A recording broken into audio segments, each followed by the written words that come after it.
নমস্কার বন্ধুরা, আজকের দিদির সম্বন্ধে বলতে হয়। দিদি 15 বছর আছে, আবার আসতে পারে, তার একটা সুযোগ রয়েছে। এবং দিদি অনেক সচেতন।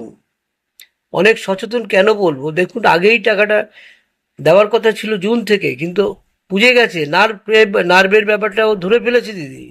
সঙ্গে সঙ্গে এখন থেকেই টাকাটা দিচ্ছে, কারণ জানে, যুবকরা জানে বা মানুষজন জানে যে না চলে, বিশ্বাস নেই রাজনীতিবিদ সকলগুলোকেই। সুতরাং কে আগে দেবে সেটা বুঝে নেবে জনগণ। দেওয়ার রাজনীতিটা মোটেই ভালো না, কিন্তু দেওয়া যখন শুরু হয়েছে তখন সকলেরই করতে হবে। আমি বিজেপিকে বলবো, আপনাদের যে টাকা পয়সা দেওয়া শুরু করুন। প্রত্যেককে যুবসাথীদের 3,000 এবং লক্ষ্মীর ভাণ্ডার, যেটা আশাপুর আহ, অন্নপূর্ণ ভাণ্ডার, সেটা টাকা দেওয়া শুরু করুন। এবার তারা বুঝবে কাকে ভোট দেবে, বুঝে যাবে কাকে দেবে। সুতরাং আপনারা এখনই শুরু করে দিন।